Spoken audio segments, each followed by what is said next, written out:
Mineração contamina águas dos principais rios do Brasil. Queimadas devastam fauna e flora em várias regiões do país. O Brasil registra recorde histórico de desmatamento.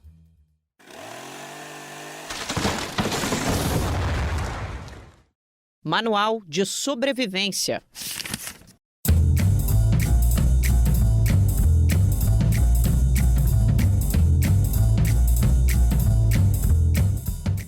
Oi, eu sou a Gabi Brasília e esse é o Manual de Sobrevivência, o programa da Rádio Brasil de Fato que tenta responder uma pergunta incômoda. Quem é que está pagando o preço da crise climática?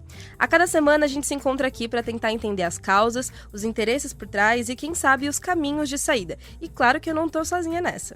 Oi, Gabi, oi para quem está ouvindo a gente, eu sou Juliano Medeiros, do Instituto Futuro, e antes de entrar no tema de hoje, eu quero te lembrar que se você ainda não ouviu os episódios anteriores, é só procurar por Manual de Sobrevivência nos tocadores de podcast ou no canal do YouTube do Brasil de Fato. Já tem conversa sobre transição energética, sobre o uso da terra, sobre geopolítica dos recursos naturais e muito mais.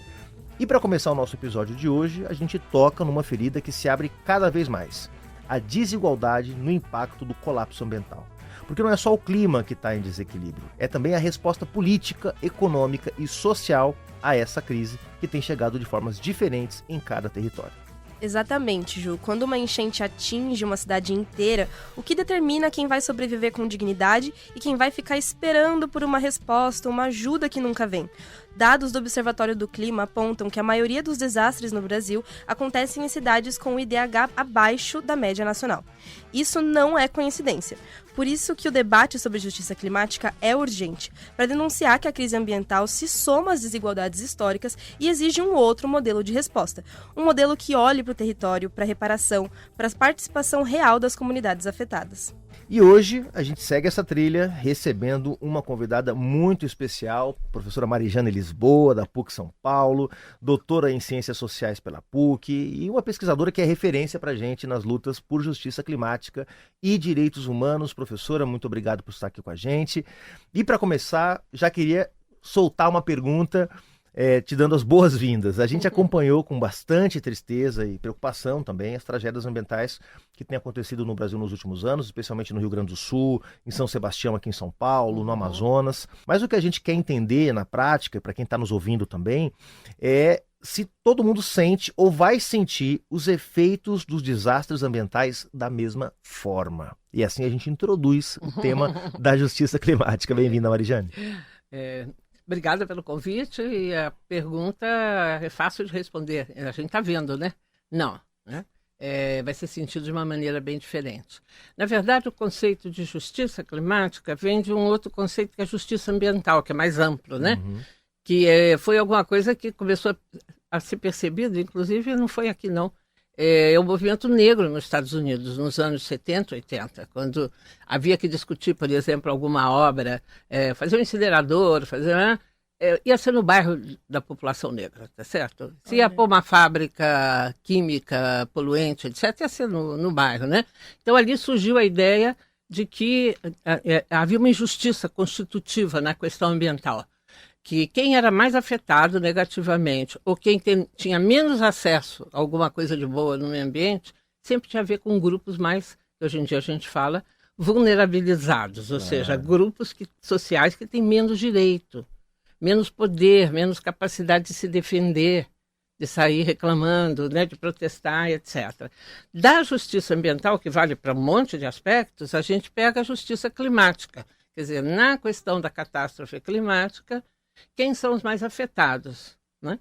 E aí é evidente pelos exemplos que vocês deram, né? Quer dizer, nas cidades do Rio Grande do Sul, quais foram as cidades mais prejudicadas? As mais pobres, os bairros mais pobres. Até hoje tem um monte dessas cidades que não foram reconstruídas. É verdade. Porque o pessoal não voltou ao lugar, né? Da onde estava, né? Na Amazônia, aquela seca que foi mais ou menos do mesmo período, né? Das enchentes, ali um monte de pequenos povoados ficaram isolados, porque o rio secava, não tinha como transportar, não tinha como chegar comida, não tinha como sobreviver, não é? Bom, e nas cidades, vocês citaram, São Sebastião, as periferias de São Paulo, da Bahia, da cidade da Bahia, que tiveram inundações. Petrópolis, a parte mais pobre da cidade de Petrópolis, que já caiu 2 ou 3 vezes, né? Então, assim, na hora da desgraça, né, quem é mais afetado é justamente aquele grupo que já é mais afetado mesmo, tá certo? Que já não tem a mesma atenção da parte do Estado, né? Das políticas públicas, e mesmo coisas tão simples como falta água em São Paulo, digamos. Em que bairros a água vai ser interrompida de 48 em 48 horas? Os bairros mais pobres. Sim. Não obrigatoriamente os bairros que têm mais dificuldade que a água chegue. Não é. O critério é político, né?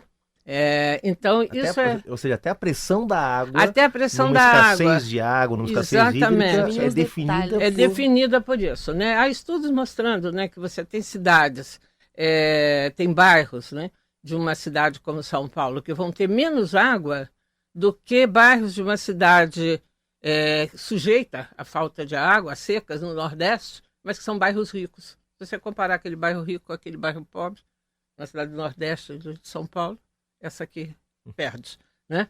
Então, a justiça climática é isso, né? É a aplicação, na verdade, ou é a não aplicação, a não adoção de políticas que visem proteger e garantir os mesmos direitos para todos. E nesse caso do Rio Grande do Sul, assim, a gente teve contato aqui de São Paulo, né? Então a gente mais viu as notícias, ficou chocado, viu tudo que falhou, teve aviso. Sim. Não é? A gente já está diante de uma crise climática presente. E o que acha que faltou de política pública em relação à justiça climática nesse caso em específico do Rio Grande do Sul? Bom, quer dizer, na verdade, a inundação dos rios, né, principalmente acho que é o do Guaíba, né, que vai inundar toda aquela área, tem muito a ver com a política adotada durante todas essas décadas de desmatamento.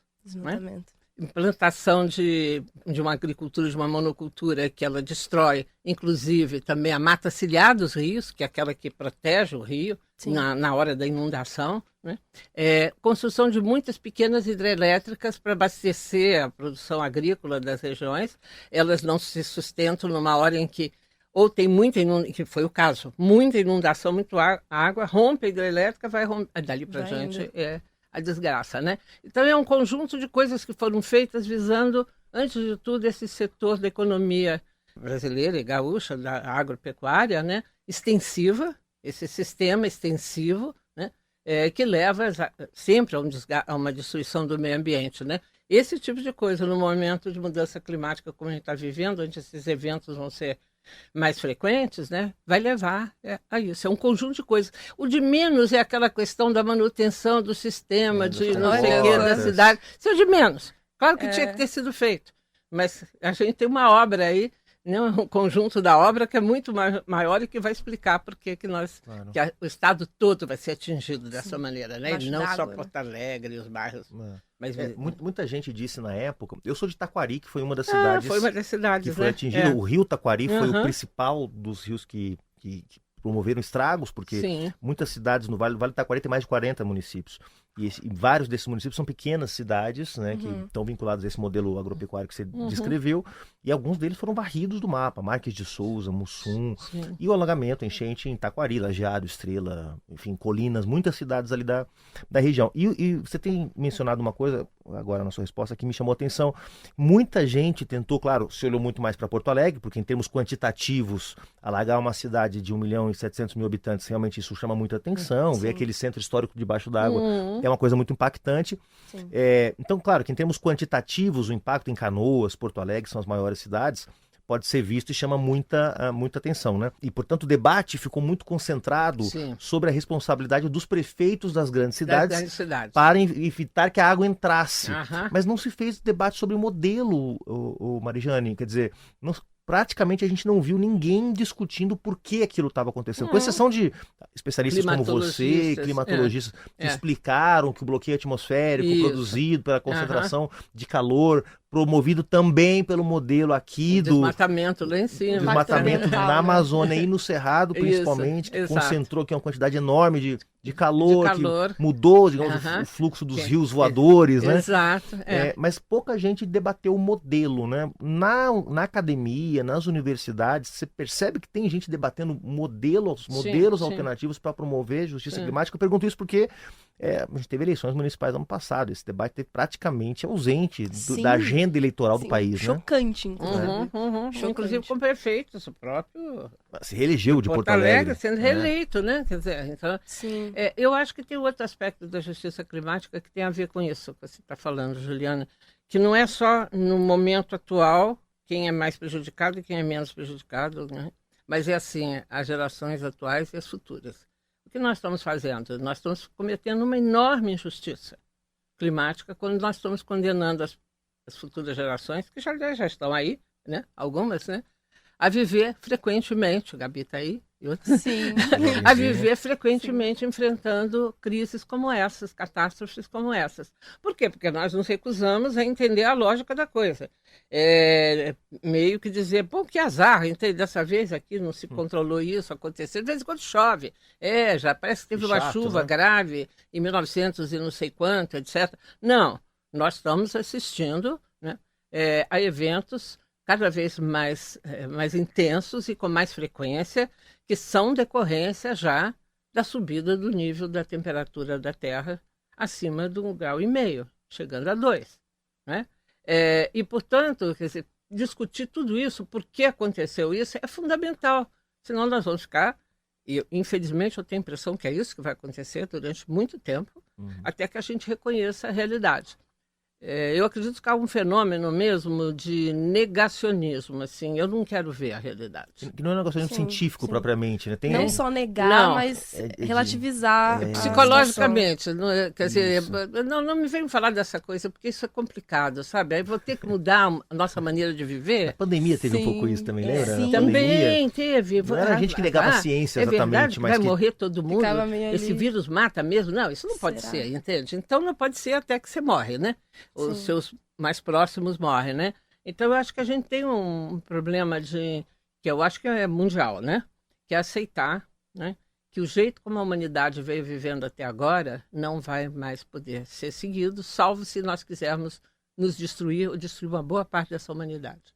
Isso está muito relacionado a esse afastamento do discurso do ser humano com a natureza também, né? Aqui em São Paulo a gente vê concreto, um pouquinho de planta ali que sobrou e está resistindo, mas não vê, assim, quando vê uma notícia da Amazônia, por exemplo, não imagina a dimensão, a complexidade da Amazônia. Vê a Amazônia como um espaço verde ali Uma que a gente coisa tem que preservar. Às vezes até quem defende não entende a complexidade de um ecossistema que nem a Amazônia, né? Mas, falando mais dessas grandes obras que vêm aí, estratégicas pelo governo, e que a gente tem que debater esse discurso de desenvolvimento versus proteção Sim. ambiental, Sim. eu queria muito ouvir um caso mais antigo, como Belo Monte, por exemplo, o debate da justiça climática num caso como esse, né? Porque é uma obra renovável, né? E a gente já entra numa pauta... Teoricamente, energia renovável. Pois né? é. E que envolve toda essa questão da participação pública. Eu queria ouvir esse impacto da justiça climática nesse caso. Os erros, assim. Na época, eu acompanhei muito de perto, né? Porque eu era, na época, relatora de direito ambiental da plataforma DESCA, que é aquela plataforma que reúne muitas ONGs, né, organizações da sociedade civil. E então eu fui. Você foi a Volta Grande do Xingu. Eu fui lá, eu fui na como é que chama a cidade lá? Altamira. Altamira. Antes, quando ele estava ainda com o projeto feito, ainda não tinha sido aprovado, né, pelo governo. E já era, assim, nós escrevemos um relatório grande, tanto eu escrevi, quanto mais adiante, um grupo de cientistas se reuniu, fez um contra-rima, fez uma análise Olha. de tudo que já estava no RIMA lá, que permitia, né, concluía por autorizar a obra, ainda que com 500 condicionantes, e foi preciso mudar a equipe 1 ou 2 vezes para ser aprovado. Nossa. Porque havia resistência interna dentro do IBAMA a achar que aquilo ali era uma obra razoável. O que se dizia já na época se comprovou e para pior. Quer dizer, a gente sabia, por exemplo, que o fato de você isolar, fazer uma represa ali, ia esvaziar aquela Volta Grande, né? E ia deixar uma série de áreas ali sem água A represa ia penetrar na entrada de vários rios, né? Então ia criar problemas de vários tipos. A cidadezinha ali de Ressaca, né? Cidade mínima, eles tinham um motor que abastecia de luz de noite, movido. Não precisava de mais nada do que isso, a cidade estava muito bem, tá certo? O que aconteceu com a cidade? Não tem mais peixe, as pessoas não conseguem mais viver lá, destruiu a cidade, né?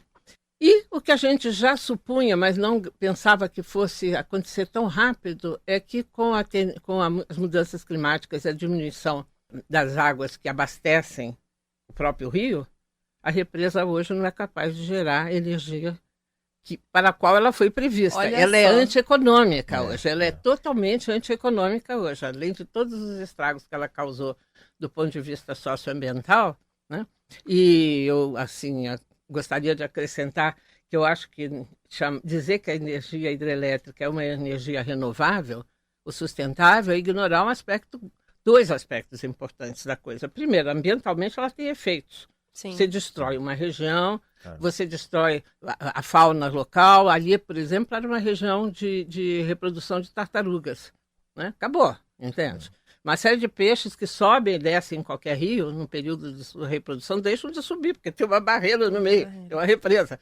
Você acaba com isso também. Emite metano, porque a matéria... Depois tem o metano, porque apodrece a parte que está embaixo, e vai para cima. Não é tão limpa E assim. depois tem também a destruição de populações, povos, pescadores, povos indígenas, quilombolas, etc., que consideremos que não é uma coisa muito renovável, sustentável você destruir Sim. culturas, tá certo? E maneiras de existir. De qualquer forma, está superado hoje essa discussão de que o Brasil vai resolver o seu problema de energia pela energia hidrelétrica por causa dessa diminuição da quantidade de água de todos os rios. Esquecer. Sim. E aí sobra o quê? Teoricamente, solar, eólica, né? E essas duas precisam ser pensadas também do ponto de vista da justiça climática. Por quê? Não sei se vocês iam me perguntar isso, mas eu iria falar. Pode adiantar. Pode adiantar. Não sei se é, mas... Sim. Porque assim, eu não posso querer resolver o problema de uma parte do país, que é gerar uma energia, já que eu tenho que diminuir a energia vinda do petróleo, do gás, etc., né? Prejudicando uma série de povoados e populações de certas regiões que vão ter, de repente, uma fazenda eólica no meio da sua moradia, na qual eles não conseguem viver, porque aquele barulho constante daquelas hélices ali dá tontura, insônia, problemas psicológicos mais diversos, galinha não põe ovo, vaca não dá leite, quer dizer, você causa uma profunda perturbação numa comunidade, porque você tem que gerar energia que vai ser produzida lá e transferida para São Paulo. Absurdo mesmo. Então, assim, toda essa discussão sobre onde fazer, como fazer, né? Se é que é para fazer.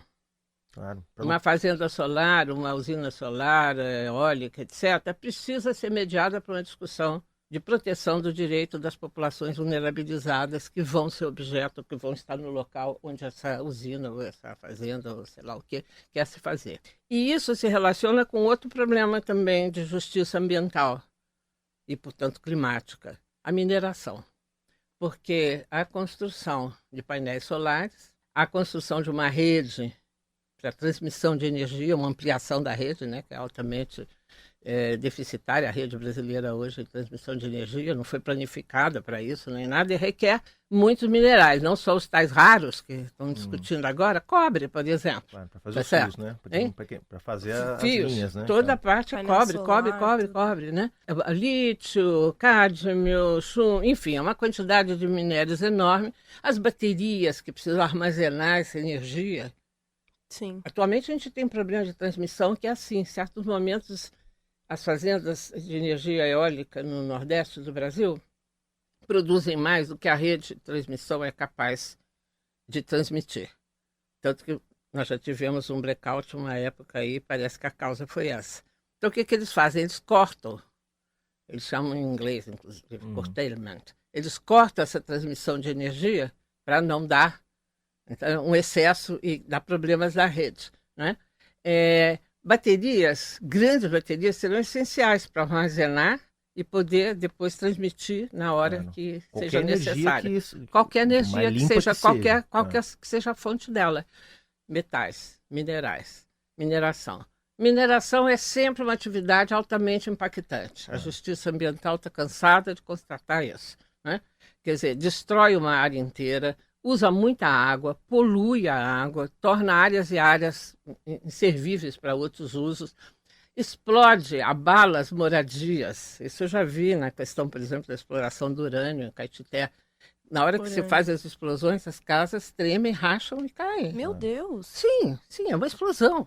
Você está fazendo uma explosão para poder arrancar da terra uma parte. Então, assim, mineração é uma atividade dificilmente possa ser feita sem ter danos. Resultado, é preciso novamente pensar do ponto de vista da justiça ambiental. Por que eu vou minerar aqui? Deste lugar, usando essa água. Tem água suficiente nessa cidade, para que eu use essa água toda aqui na mineração e depois não sobre para a própria população? Então, assim, nós temos tantos problemas de impacto diretos, né, das mudanças climáticas, como nós temos impactos também das soluções buscadas para enfrentar essa crise, esse problema da justiça climática. Mas era exatamente sobre isso que eu queria pegar o gancho, Marijane, porque, claro, quem está nos ouvindo está dizendo o seguinte, beleza, de fato, as energias baseadas nos combustíveis fósseis são um problema, os cientistas dizem que as temperaturas do planeta estão aumentando principalmente pela queima do carvão, do Isso. petróleo, do gás, temos que buscar outras fontes, beleza, mas aí a nossa matriz elétrica, ela é majoritariamente, não totalmente, tá pessoal, quem está nos ouvindo aqui, mas majoritariamente renovável, por Isso. cerca de 60%, 65%.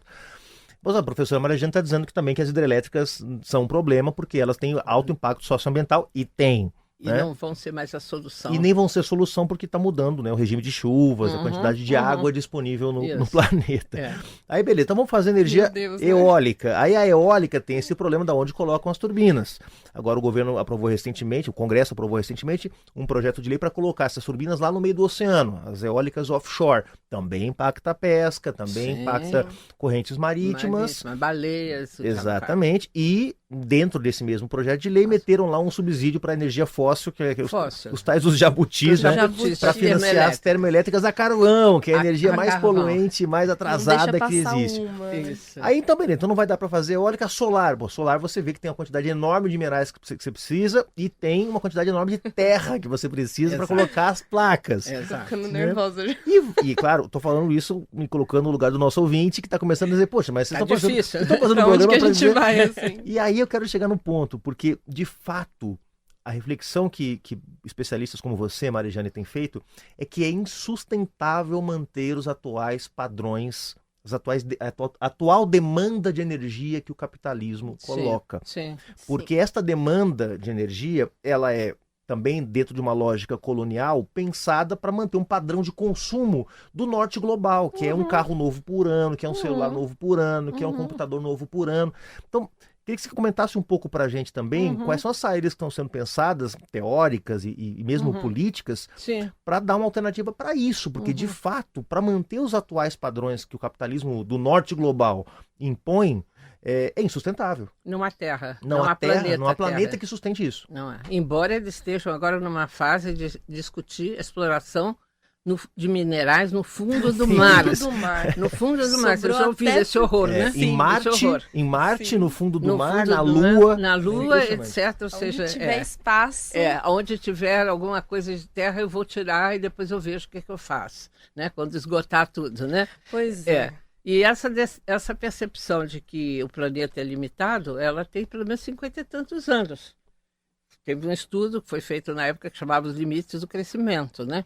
O relatório Meadows foi feito por um conjunto de cientistas em 1971. Olha só. Nós estamos em 2025. Então, 50 anos Não era nem atrás, não é nascido. isso? Nessa sala aqui, acho que só você que estava já aí. Que eu já estava, todo mundo exatamente. nessa O sala. resto não tinha nascido ainda. E mudou muito pouco daquela época para agora. Naquela época eles não tinham uma noção tão clara das consequências do uso dos fósseis, né, para a questão climática. Já percebiam, mas não com a gravidade que a gente percebe hoje, né?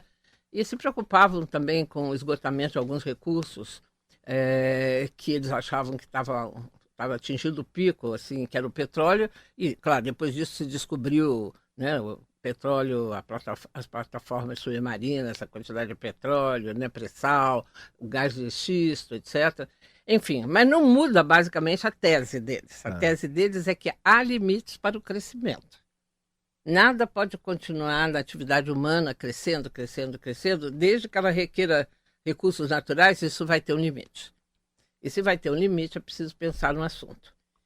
Eles não chegaram a esse ponto de pensar no assunto. Nós, hoje em dia, temos várias propostas ocorrentes, pensamento, que falam disso, né? Desde o ecossocialismo, que você mencionou, a filosofia dos nossos povos indígenas da América do Sul, que falam do bem viver, né? Quer dizer, viver bem não é viver com muito, é viver bem consigo, com a sua sociedade e com o meio ambiente em volta. Esse é o equilíbrio que deve ser buscado, né?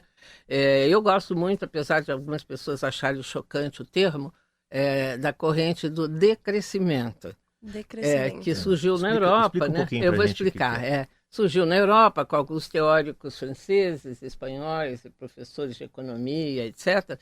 E a teoria, eles usam a palavra para chocar mesmo. Eles dizem assim, já que todo mundo acha que o crescimento é uma coisa obrigatória, a gente não vê, né, nenhuma proposta política da esquerda à direita falando assim, não, todas têm que falar, vamos favorecer o crescimento econômico, o desenvolvimento do país, o crescimento. Não é possível continuar crescendo. E a limitação não é de ordem ideológica, religiosa, nem nada, é de ordem física. O planeta tem um tamanho, né? Ele tem um X de minérios, ele tem um X de combustíveis fósseis. De água. De água, de terras que podem ser agricultáveis, né? De cobertura vegetal, que não pode ser inteiramente renovável, mas você não refaz uma floresta amazônica. Na hora que você destruir uma floresta amazônica, é outra coisa que vem no lugar dela. Não é mais com aquela biodiversidade, com aquela riqueza, etc. Então, a teoria do decrescimento é o seguinte, vamos continuar melhorando a nossa vida, mas menos baseado em mercadorias e serviços que requerem muita matéria natural, muitos recursos naturais. Vamos melhorar a nossa vida naquilo que requer menos recurso natural e mais aquilo que nós somos capazes. Por exemplo, educação. Saúde. Tudo bem que você precisa de hospitais, máquinas, etc. Mas antes de tudo, você precisa de médicos e enfermeiros, concorda? Claro. Esse é o grupo que é mais importante da história. Você precisa de escolas, livros, mas antes de tudo, você precisa de professores. Né? Assistência social. Você, antes de tudo, precisa de assistentes sociais. Né? Arte. Você pode precisar de pincéis, de tinta, de cimento, mas antes de tudo, você precisa de artistas. Esporte. Você pode precisar de um estádio de futebol, né? Mas você precisa de bons jogadores, tá certo? De bons, né? E isso tudo melhora a nossa qualidade de vida enormemente. Mesmo que a gente tenha menos coisas para comprar e jogar fora, né? Tudo vira resíduo, a gente esquece Tudo também, vira resíduo, né? Moda, a gente pensa na palavra moda. O que é isso? Um tipo de roupa vira moda, depois deixa de ser moda. Aí deixa de ser moda, vai para onde? No deserto do Atacama, lá, jogado como lixo? Não é? A quantidade de coisas que já são construídas para quebrarem, que a gente chama da obsolescência programada, né? Celulares, vários objetos. Vamos pensar numa economia onde a gente gaste menos recursos naturais e a gente use mais aquilo que exige menos natureza e mais gente, que somos nós, tá certo? E a nossa capacidade de nos fazermos felizes com saúde, educação, atenção, né? Então, essa é a teoria do decrescimento, né? E aí eles até propõem, tem um livrinho que eu gosto muito que chama Pequeno Tratado do Decrescimento Sereno.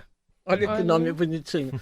É do Serge Latouche, que é um desses filósofos. Ele faz assim uma proposta de um programa para a França. Quer dizer, não estamos falando do futuro, estamos falando de já. Gastar menos em armas, reduzir a propaganda. Se vocês olharem, a gente não consegue ver um YouTube inteiro. Eles interrompem 3 vezes para falar de qualquer coisa. Por que eu tenho que ser assediada? Isso é um assédio, né? Pela propaganda o tempo todo, porque é a alma do negócio. Porque a lógica capitalista requer que você fique o tempo todo me insuflando que eu devo comprar isso, isso, aquilo. Né? Então, menos propaganda, menos armas, mais comércio local. Nós estamos falando aqui, Sim. tem um armazém do MST aqui embaixo, né? Tem aquele Instituto Chão também ali em Pinheiros. Comprar de quem produz perto. Por quê? Porque quando eu transporto, eu gasto gasolina. Sim. Trem, estrada. Para quê? Entende? Por que está vindo mais barato alguma coisa que vem do Nordeste do que alguma coisa que é plantada aqui ao lado em São Paulo? Não é porque é mais barato lá, não. É porque é mais subsidiado lá.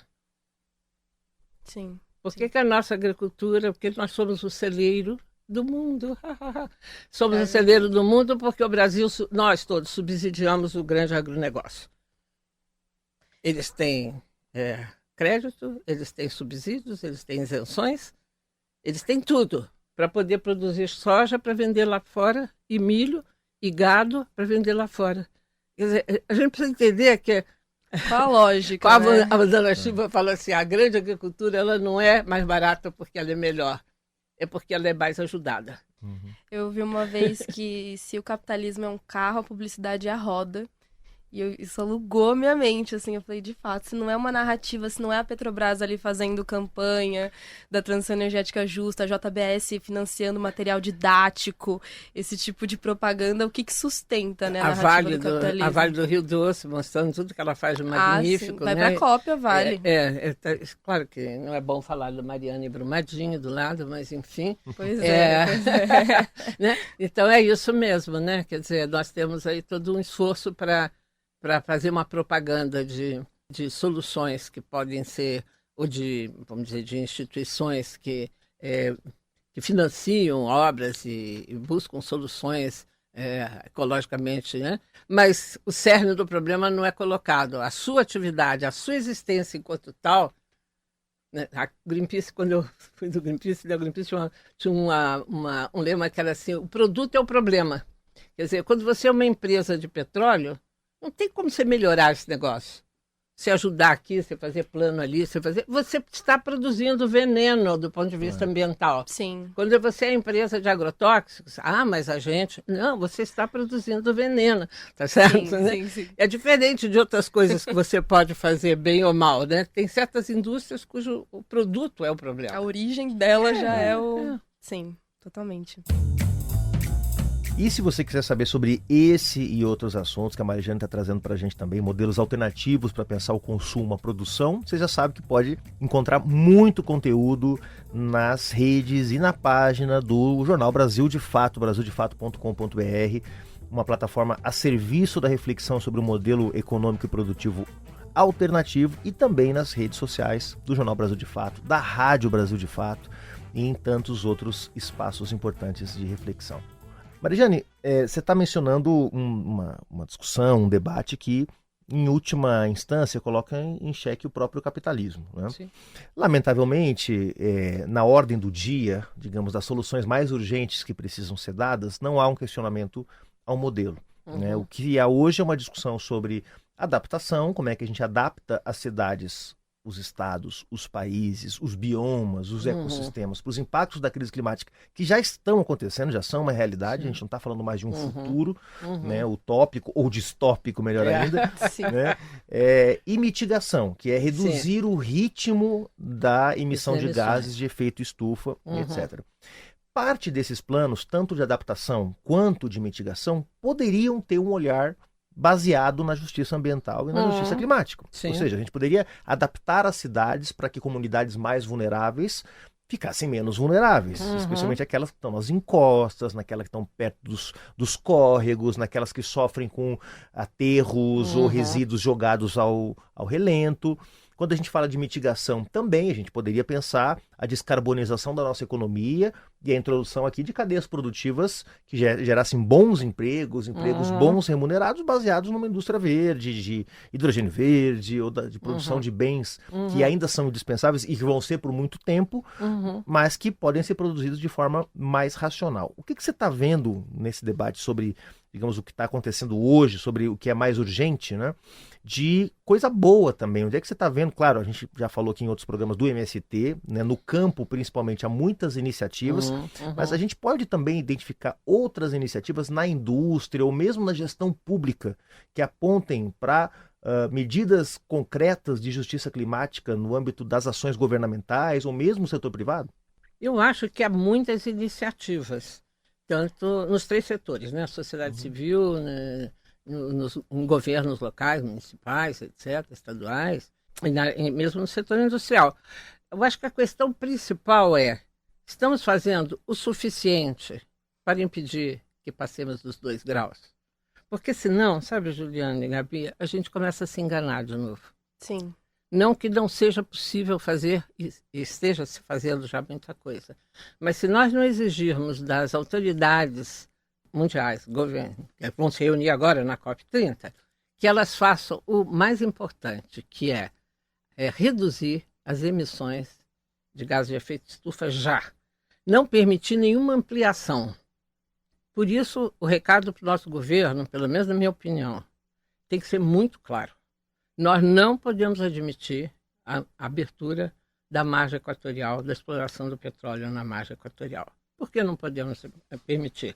Porque nós estamos falando, a Agência Internacional, né, de Clima, é clara a respeito disso. Nenhuma nova fonte grande deve ser aberta. Tudo que a gente abrir agora irá para o espaço em algum lugar. Quer nós consumindo, quer a gente vendendo para outro país e o outro país usando, porque ele não vai comprar para guardar no museu. Então, tudo que está saindo de petróleo, né? Sejamos físicos, noção física básica, tá certo? E matemática. Tudo que está saindo daqui vai ser queimado em algum lugar. Vai ser queimado em algum lugar. O que adianta eu desenvolver uma série de planos de adaptação se eu não cuido disso? É a mesma coisa que eu dissesse assim: tem uma pandemia rodando pelo mundo e eu não vou organizar um programa de vacinação em massa, mas eu vou fazer hospitais para tratar todo mundo que fica doente. É isso. Olha que bom. Quer dizer... Não é suficiente, né? Não é suficiente. Na verdade, você está condenando à morte um monte de gente. Sim. Quando você podia evitar. Então, o principal, que é o que não está em pauta na COP30. Você olha e vê que a discussão de mitigação está sumidinha ali. A maioria dos países não entregou ainda as suas contribuições nacionalmente determinadas. Mesmo a do Brasil mereceu muitas críticas das entidades ambientalistas. Esse é o principal assunto, né? Agora, o que mais podemos fazer em relação a isso? Aí tem um segundo assunto, que é assim, está ligado a esse. Mas quem deve primeiro reduzir? Aí começa uma conversa mole, que eu chamo de empurra, né? Empurra você primeiro. Não, você primeiro, que primeiro se industrializou, então você agora... Não, mas não importa se a Bélgica se industrializou antes do Brasil. A Bélgica hoje é produtora de petróleo? Não. Nem de carvão? Não. E nós somos o 8º país. Então, é nós que temos que reduzir a nossa emissão, né? E não aumentar. A história não importa mais nesse ponto que a gente chegou. Não importa mais. Há os mais ricos e os mais pobres, né? Bom, esse argumento de quem primeiro ou depois, a China adora esse argumento. Ela diz assim: eu cheguei muito depois, sim, mas ela é a maior emissora atualmente de gases de efeito de Deixa eu emitir, porque eu só agora já comecei. Porque só agora, com injustiça. Quando chegou a minha vez, agora que não pode? Não pode mesmo, entende? Porque você se tornou muito grande. Chegou no auge da crise climática. Então, assim, esse argumento não serve. Né? Nós precisamos de financiamento para os países do terceiro mundo, do sul, fazerem a sua transição. Tá bom, mas isso é menos urgente do que os países produtores e emissores reduzirem a sua produção. Por quê? Porque se eu financiar o Paraguai, olha quanto que o Paraguai deve emitir de gases de efeito de estufa, né? O grosso dos países africanos. Tira a Nigéria, que é um grande produtor, Angola, que é um grande produtor, né? Mas e os outros? E mesmo assim, no caso da Nigéria e da Angola, eu vou precisar de muito pouco dinheiro se a Nigéria quiser. Resta saber se ela vai querer. Se ela quiser abandonar o petróleo e ir para outro tipo de atividade. Parece que não. Parece que tudo indica que não. Parece Tem que uma não. cleptocracia É uma cleptocracia altamente corrupta, ligada a empresas estrangeiras de petróleo, né? Shell e o Java 4, né? Sim. Então, assim... sabe, a gente não pode se deixar enganar, isso é que me preocupa, porque toda vez que a gente diz assim, há muita coisa boa sendo feita, e sim, há muita alternativa, né? E nem acho, Juliano, sabe, que quando a gente coloca assim, é o capitalismo, como não vai acabar o capitalismo? Não, aqui tem um buraco nessa discussão que precisa ser preenchido. Como se acabará o capitalismo? É daquele jeito, né, que se imaginava antigamente, uma revolução comunista, socialista. Não vai ser. Aliás, não deu certo nem naquela época. Acabou, construiu um negócio que também não serviu e acabou também. E também ambientalmente foi muito ruim. Não teve nenhum país socialista que foi legal em matéria de meio ambiente. Nenhum. Porque todos eram partidários dessa mesma concepção desenvolvimentista, de crescimento econômico, industrialização, etc. É isso que importa, né? Como é que nós vamos acabar com o capitalismo? Dizia o Singer, que foi assim, acho que um grande professor de todos nós e meu também, o Paul Singer, que ele vai acabar por dentro.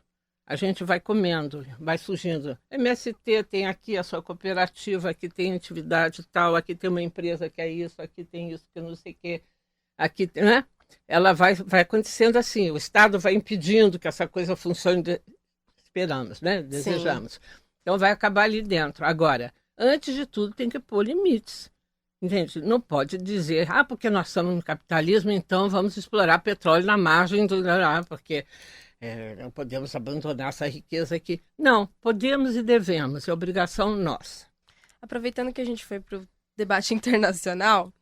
E que essas explorações... É engraçado que até as explorações que a gente tenta defender não cabem na realidade do Brasil, né? Tipo, a foz do Amazonas, por exemplo, foi arrematada por empresas estrangeiras. Sim. E aí se fala muito em soberania nacional sobre a foz do Amazonas, a Petrobras sabe fazer, né, Gabi? Pois é, a Petrobras sabe fazer. Uma boa parte dos acionistas da Petrobras são estrangeiros, tá certo? São estrangeiros também. Então... se faz tudo para manter essa narrativa de desenvolvimento, né? Que todo episódio a gente esbarra também nas consequências da colonização, desse imperialismo que traz esses conceitos. E, dito isso, qual que é a importância de países da América Latina retomarem esse espaço que já tem saberes ancestrais, que já tem tecnologia, que é super, super para frente em relação à biodiversidade? O que não falta aqui é coisa pra gente fazer com os nossos recursos naturais, né? De forma justa, como a gente já sabe que foi feito. Qual que é a importância da União e desse lugar de América Latina no debate de justiça climática na COP, agora, por exemplo? Eu espero que alguma coisa role nesse sentido, né? O presidente da Colômbia, naquela reunião que teve uns 2 anos atrás, não foi? Sobre a Amazônia, etc. Né? Fez uma proposta que o Lula não aceitou, né? Sim, que era impedir a exploração de petróleo na região amazônica. Sim.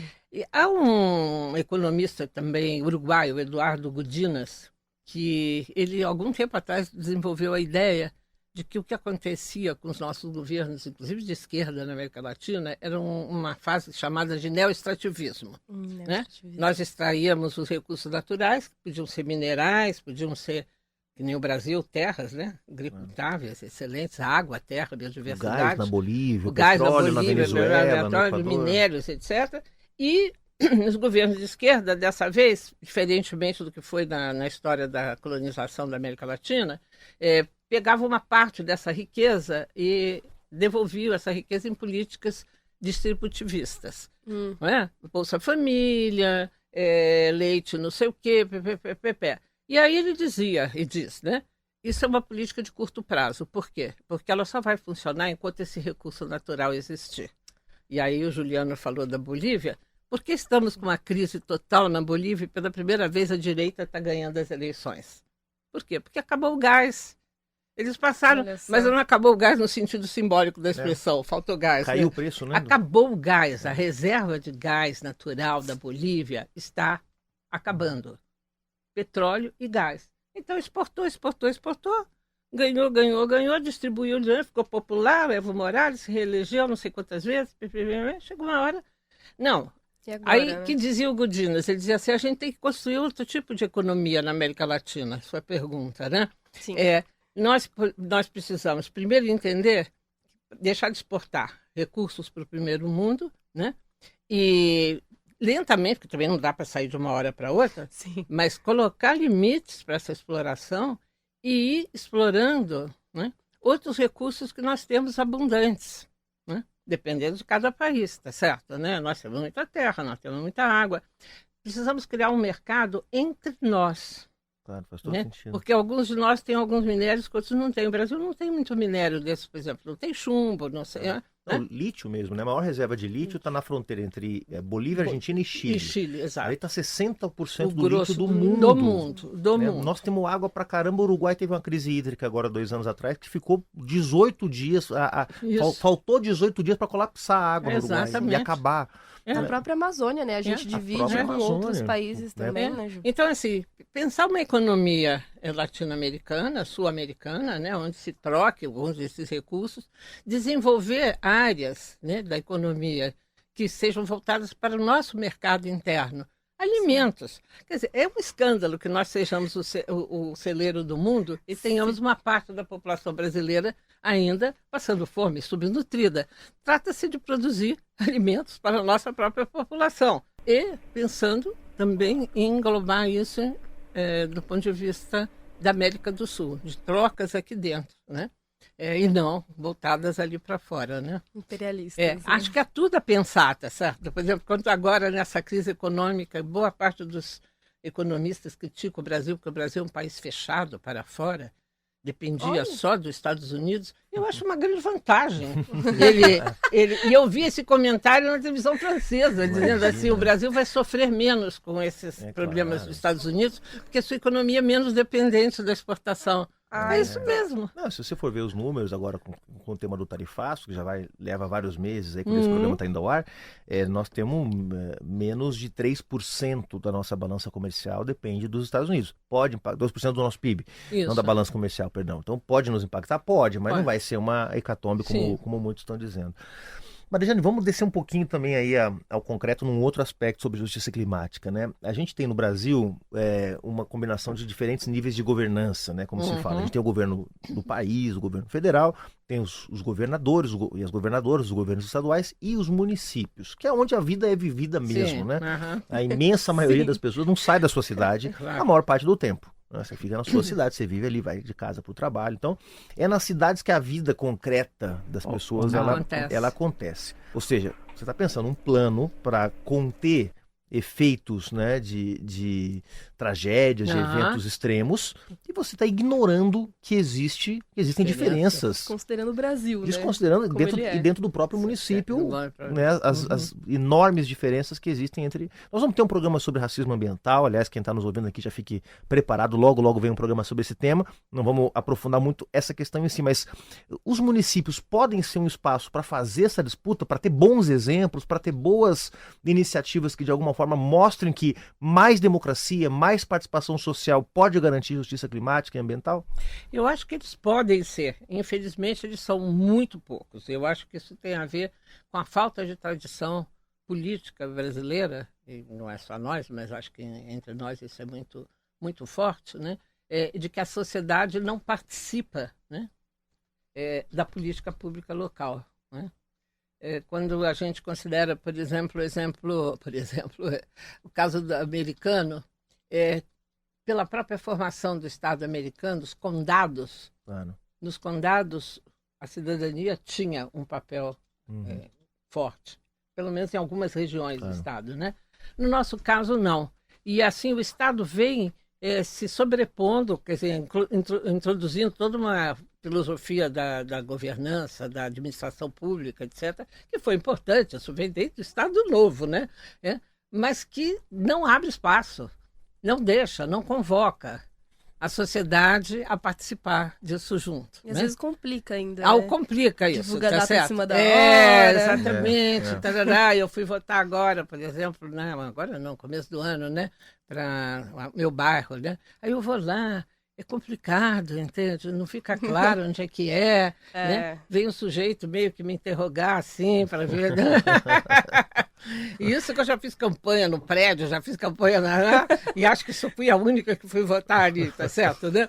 Então, assim, eu acho que é um exercício muito grande que a gente precisa fazer para aprender, para educar a nossa cidadania, de que ser cidadão é isso, é intervir, né? Claro. É intervir no bairro, no parque que estão querendo acabar ali do lado, no barulho que está sendo feito no Aliança, não sei o que, ao lado da minha casa, né? É fundamental, porque sem isso, esses planos são meros exercícios no papel. E aí é muito fácil você fazer isso. Tem um modelinho, você senta lá, faz, etc., né? Claro. Agora, eu acredito que a gente está tendo um certo crescimento nessa participação. Eu percebo, né, por aqui, assim, quando o próprio movimento periférico, né, quer dizer, o que é isso? Esse termo não existia. Claro. Agora essa população aparece dizendo, não, eu sou da periferia, entende? E quero ser ouvida, né? Então eu acho que essa é uma questão essencial, sabe? Para que a gente modifique, como você disse, no terreno, no território, o que acontece, né? E mesmo, Gabi, tem uma pergunta, mas só para complementar a reflexão, mesmo numa cidade como São Paulo, que a gente sabe que tem vários passivos socioambientais, tem luta pipocando em tudo quanto é muitos canto. lugares. Contra a derrubada do bosque do Instituto Butantan, contra a derrubada do bosque dos Salesianos, Hoje contra... eu estava lendo a construção de um prédio ali no Ibirapuera, colossal, que é fã, parece que não exatamente. sei o que, do Exército, no 40 metros. Vários conflitos surgindo, o incinerador em São Mateus, o túnel Sena Madureira. Então, se a gente for ver, tem muita luta, quer dizer, porque o capitalismo ele é muito predatório numa cidade como São Paulo, ele está gerando conflitos, como sempre gerou, mas parte desses conflitos agora passam a ser identificados claramente como conflitos socioambientais. O movimento contra ruído, né, que eu vi também que está juntando de tudo, né? Desde nós lá em Perdizes com o Aliança Parque, quando tem show.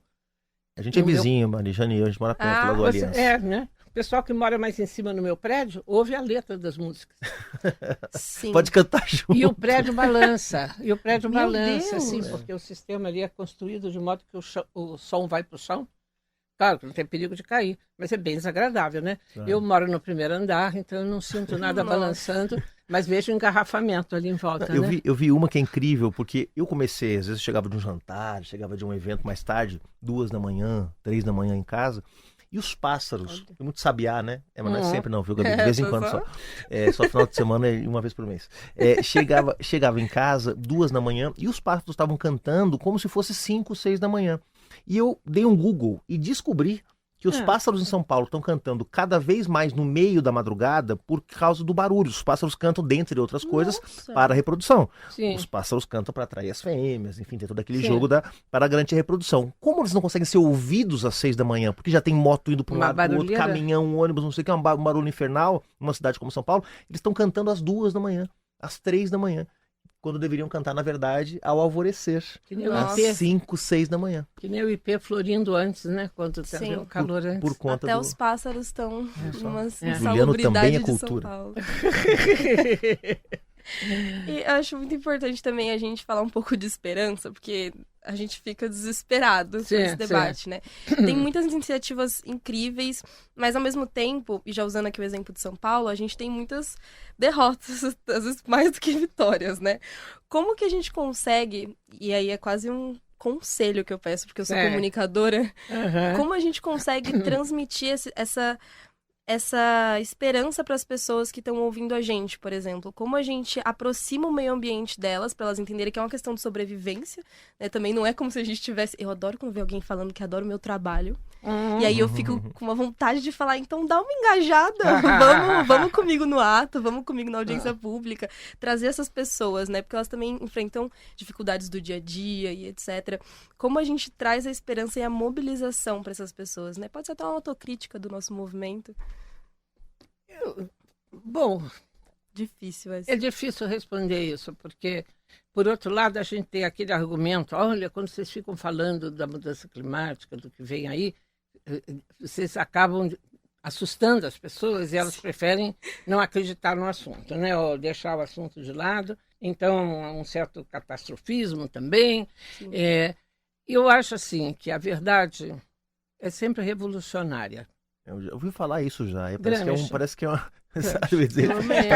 grande comunista que falou isso por aí. Foi um grande comunista. A primeira coisa é reconhecer a realidade. É gravíssimo o que está acontecendo, não é brincadeira, entende? Se nós continuarmos desse jeito, uma boa parte da humanidade vai sucumbir e o mundo vai ser muito, mas muito pior do que é atualmente, em termos de ordem, justiça, proteção das pessoas, democracia. Etc. Democracia acaba logo, entende? É a primeira que vai sofrer aí.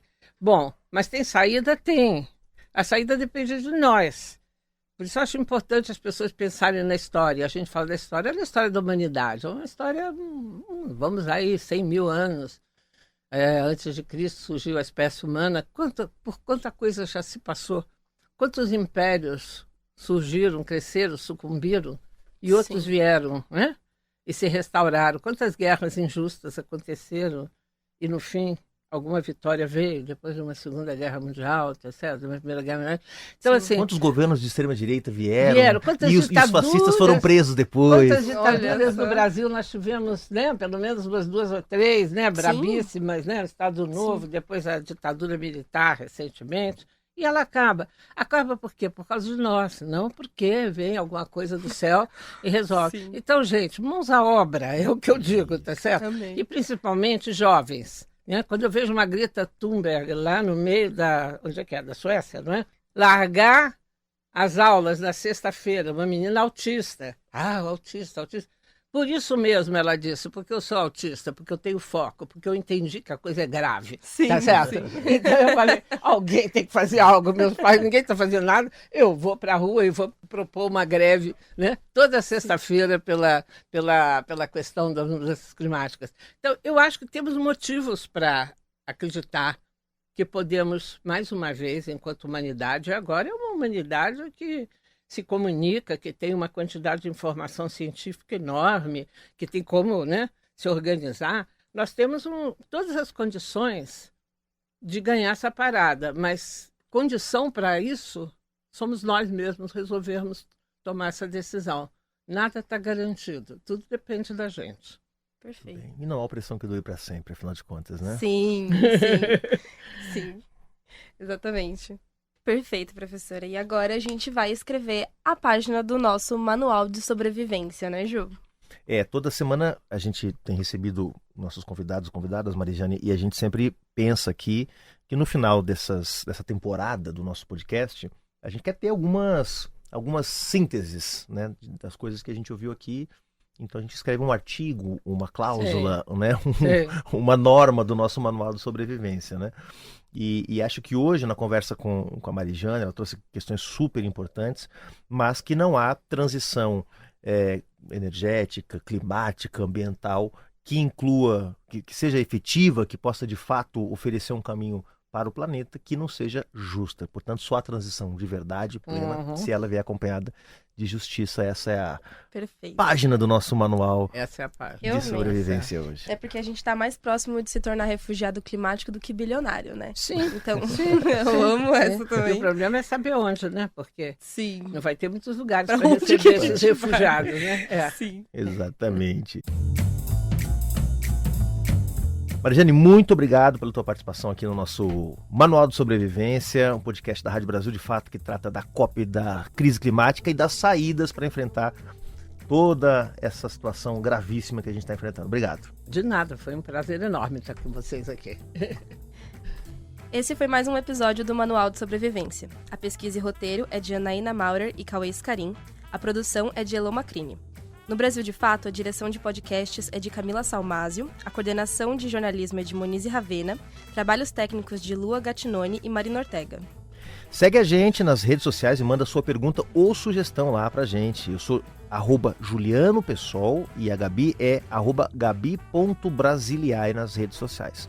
Também segue o nosso programa no Spotify ou no seu tocador de podcasts favorito. E segue o @Brasil de Fato no YouTube e o @Rádio Brasil de Fato nas redes sociais. Esse foi mais uma nova sobrevivência. Até semana que vem. Tchau.